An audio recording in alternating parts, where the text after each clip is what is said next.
Thank you for choosing Fathers Are Us, Tales from the Fatherhood. I'm your host, Professor Q, and this is Junebug. Hello.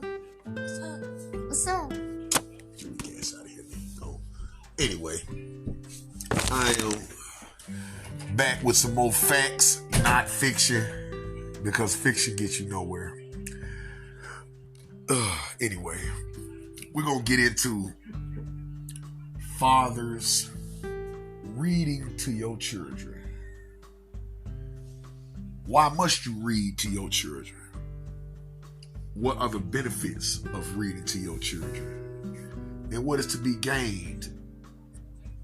What is to be gained from enlightening your children with these wonderful tools that we possess that are like so outdated, called books?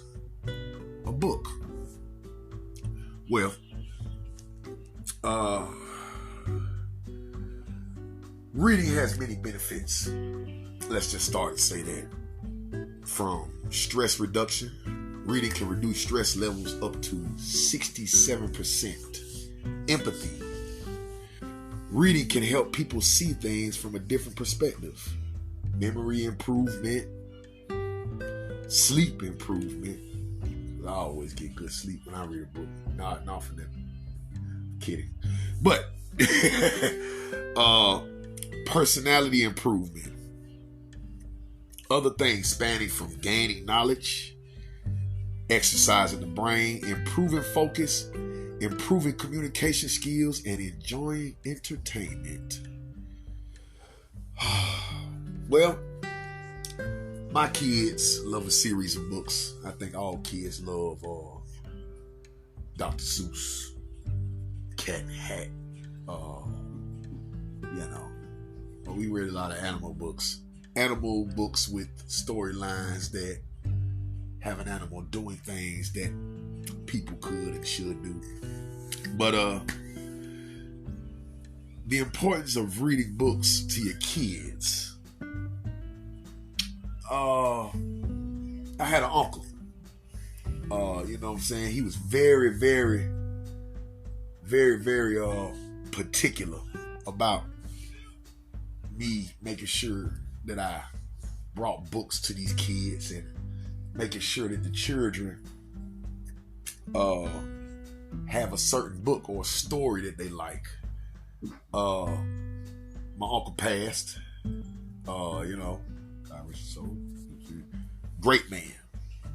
And before he died, maybe like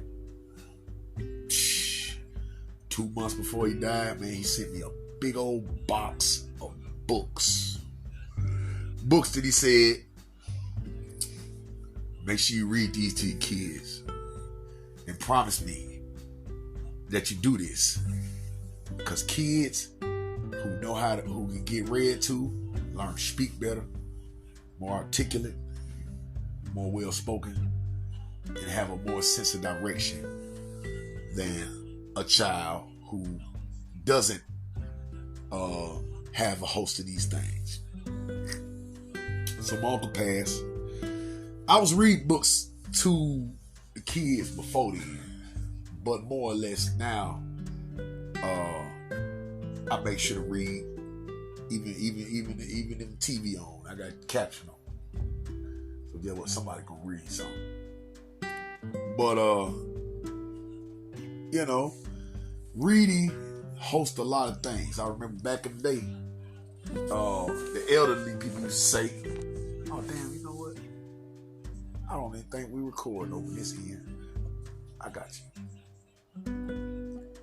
I remember the old school people used to say, "You want to hide something from a person, type people. Put it in a book." So here we are. I am Professor Q, and I am elaborating also for the StreamYard platform and Spotify for podcasters. But these facts that were brought to me as I was growing up and learned to grow up about reading books. I'd improve, the importance of reading books, expanding your vocabulary, improving your memory, memory retention, teaching children empathy, teaching them different morals and morality, helping them develop their morality compasses, in the form of story. Me, when I was growing up, some of my favorite books, I really did like the Bible. The Bible was one of my favorite books. But something with cassette book, because there ain't no pictures and stuff. But I had one with pictures and shit. My shit had like everything. I used to love reading about Adam and Eve and Noah's Ark, Moses with his long ass beard with that stick in his hand, making the water split in half and he killing all the soldiers. David and Goliath, etc., etc.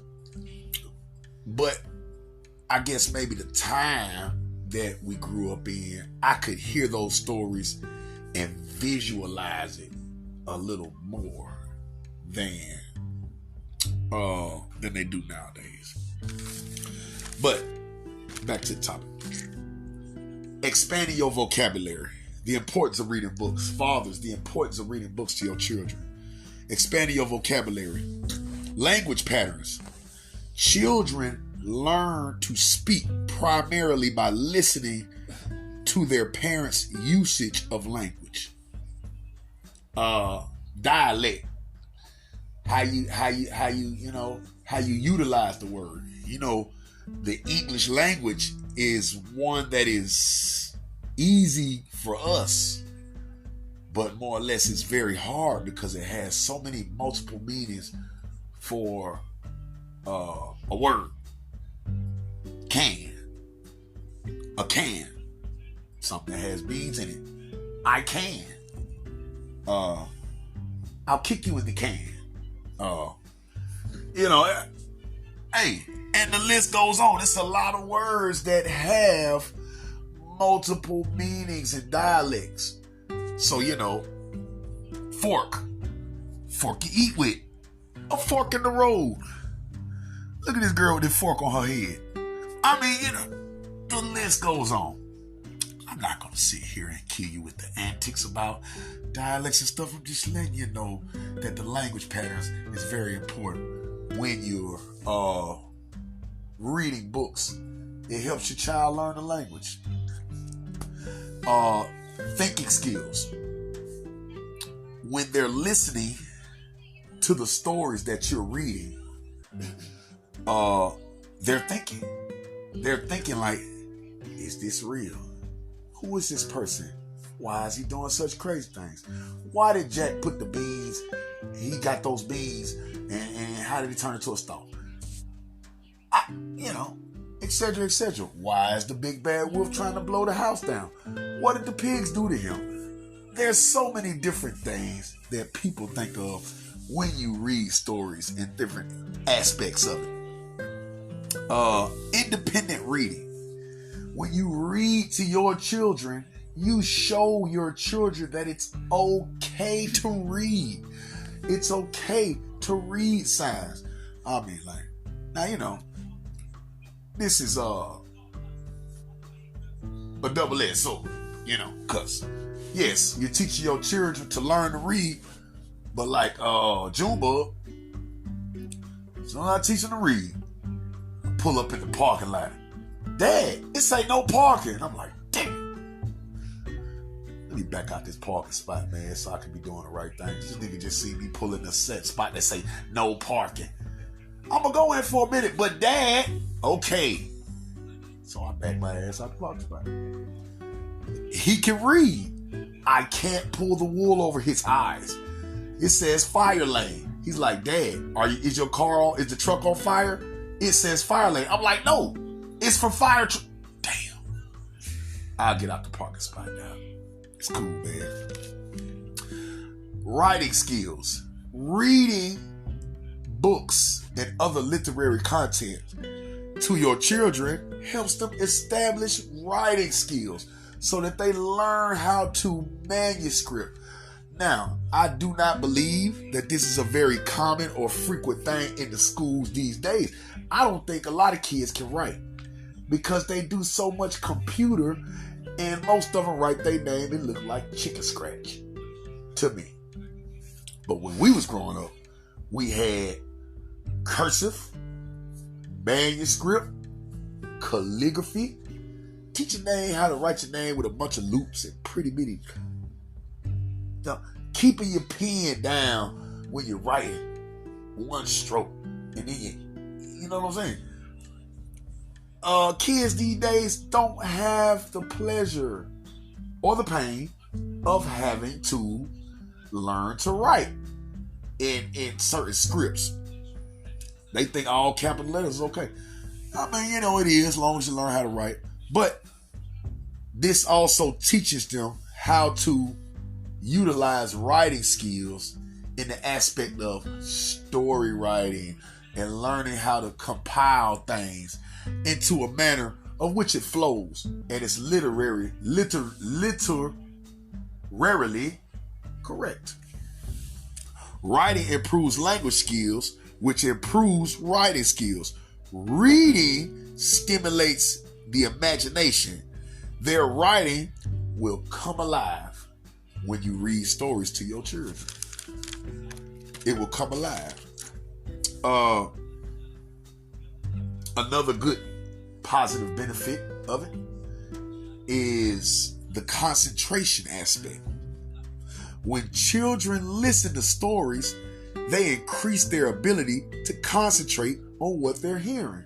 So, if you playing a bunch of hippity hop, boop, boop, boop, bop, boop, you know what I'm saying, all that, and they walking around here bopping and bopping and hip hopping, you got nobody to blame but yourself.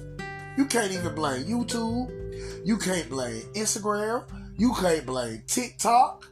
You have to blame UTalk. I don't think that's a thing, but it should be. UTalk. You have to blame yourself, because if you are not putting the proper stuff out here for children to soak in that positive content, as well as being diverse, because it's a good balance. Life is about balance. It's not always about jam, jam, jam, all in your face. But it's also not about hip hop, don't stop, pop, lock, and drop it. You know what I'm saying? Look at me, I'm doing the latest dance.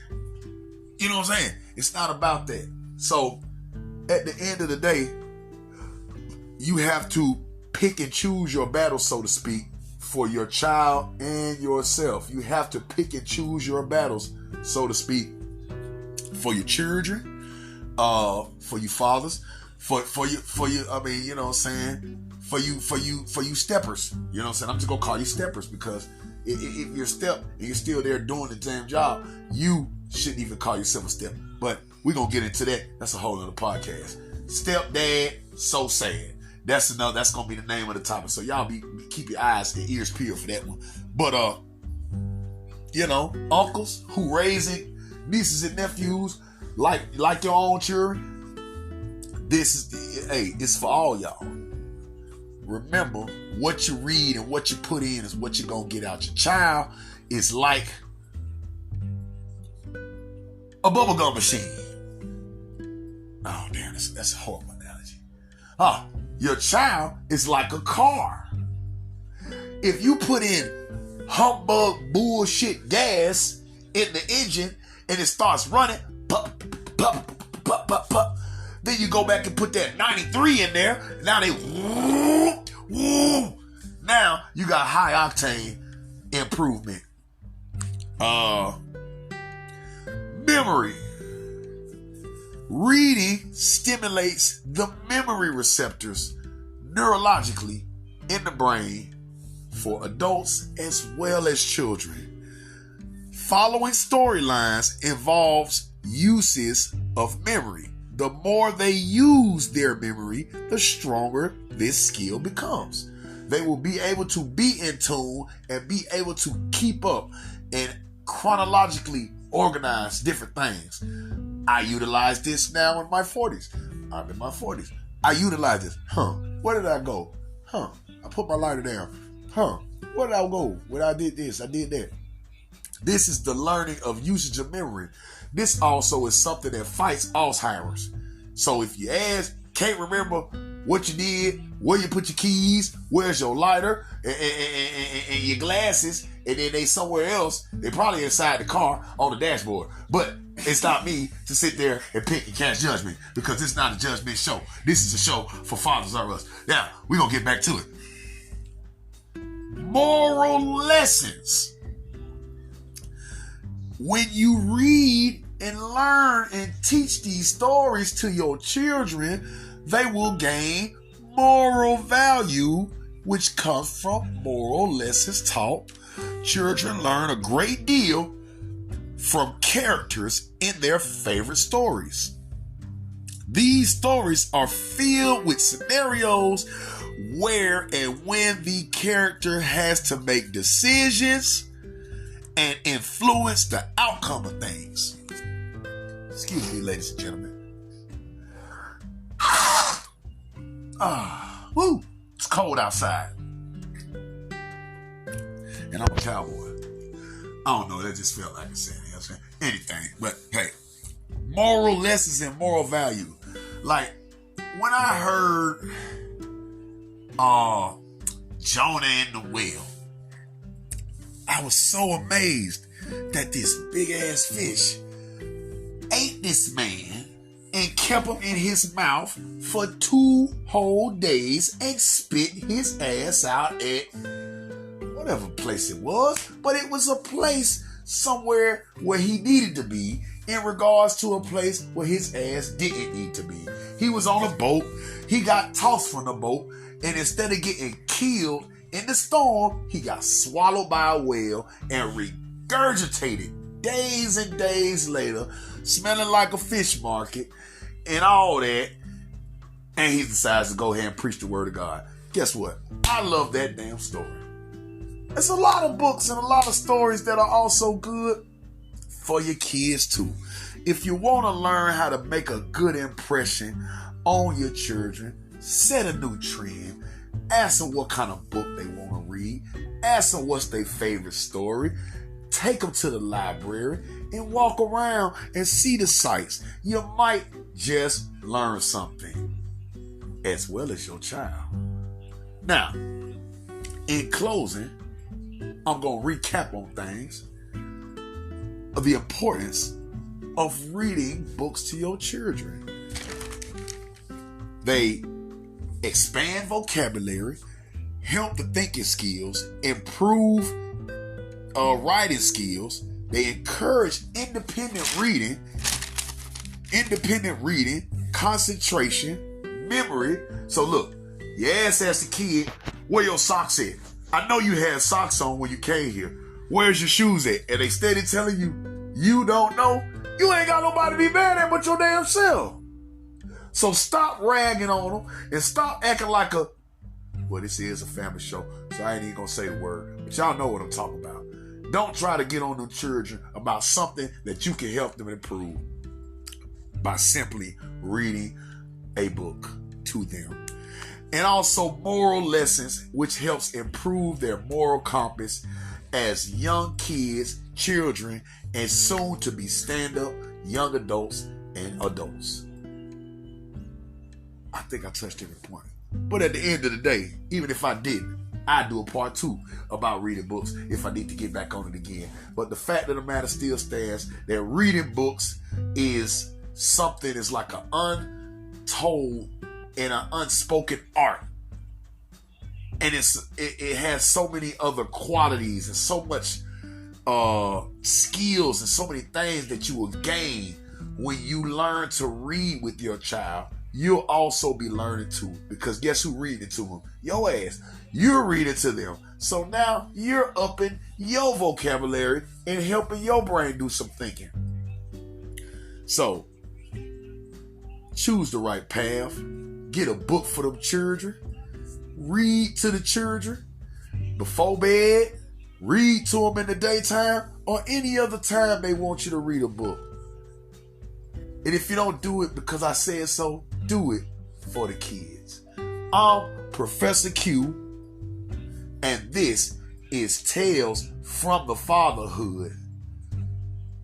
Fathers, read to your children episode 3. I love you. Stay black, stay righteous, keep your head up, because at the end of the day, remember, you are man, you are powerful, you are made to bear a load, and at the end of the day, no weapon formed against you shall prosper, because you're man. Stay down till you come up, because Professor Q said so. Peace.